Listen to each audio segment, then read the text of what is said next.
I mean, you know, they go to town, into town once in a while. Where's Barbara? Well, I don't know, but I heard her. She's here somewhere. Huh? Yeah. We just wait. We'll probably find out. I think she's cooking. What the? Well, maybe the ribs are in here. They're not out in the. She's got, you know, she's got a cooker in the garage. But What is about 5, 6 ago? sometimes she cooks out there. But the ribs were in the oven. They're probably well done by now. She has to fix something to go with them.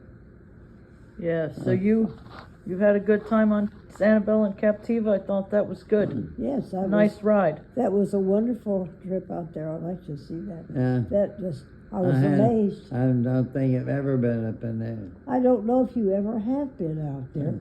Well, yes, you have, Bill, but it just looked so different. Remember all the trees that were there, both sides Yes, of the road? Australian and pines. You're going down just through a single tunnel. tree. Yeah, that was Australian pines. It was Yeah, like a that's tunnel. right. Did they get rid of all of them? They got rid of them actually before the storm, or maybe it was Irma or Charlie got rid of them.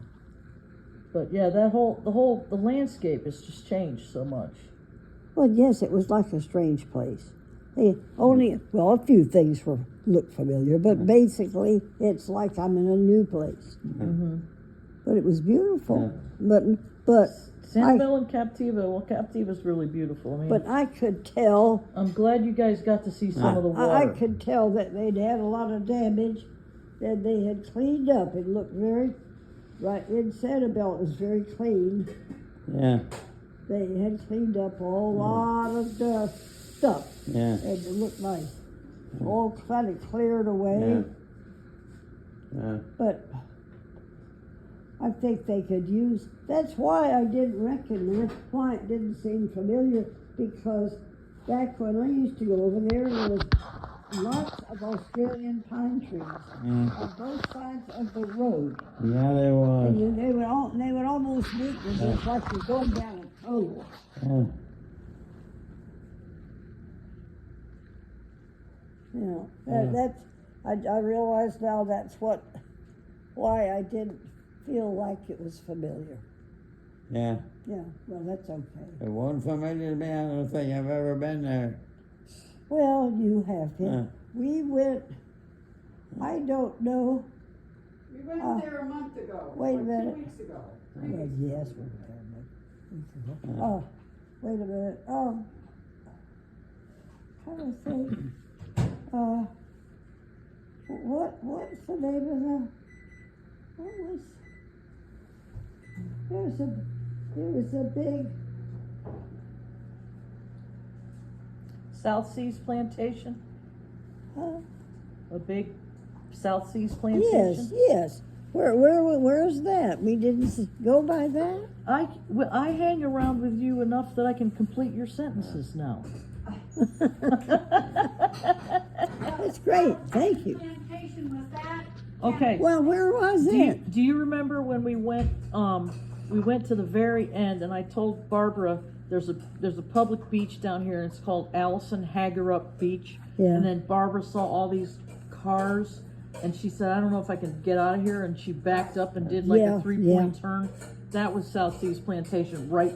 That whole complex. If we kept going, we'd have seen into Southeast. Well, you couldn't actually go any further there, but as we backed out, South Seas was all to, like, as we drove, all to our left is South Seas Plantation.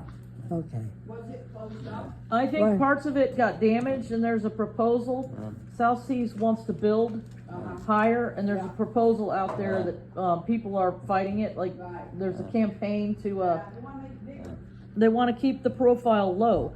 See, what's happened with the storm, and you can appreciate this, what's happened with the storm is the geography of the coast, the beach that you guys know of, Sanibel, Captiva, parts of Bonita. The geography is changed.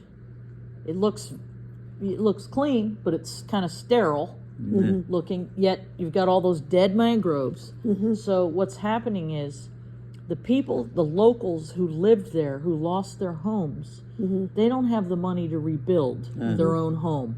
What's coming in is people, big money is coming in there, and they're buying, like, Red Coconut Trailer Park.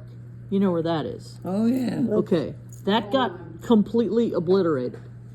Fran Myers owned it since the 70s. Fran and her Oh, husband. no, that's Fort Myers Beach. Fort Myers Beach. Yeah. You're right, that's Fort Myers Beach. That got completely wiped out. That piece of property, which isn't that big, was sold for $5 million. $5 million. Now, it's most likely going to be a condo association that's going to go up there. And it's going to go high. So It now won't that be the same thing. now that the geographic portion has changed, the demographics is going to change out there. Yeah. The old locals like you guys who live there, the people who still live there, That's they're over. just, it's, I don't know. It should be over. We shouldn't do it anymore because it's too dangerous. It's not a good place for people and families to live. And Estero Island is a barrier island. Yes, it is. I mean, it's a barrier island. Absolutely. It's not really a Well- good idea to build on a barrier island. No, I mean, if I owned land there, I wouldn't feel this way. I don't probably, but I can picture it being left as a place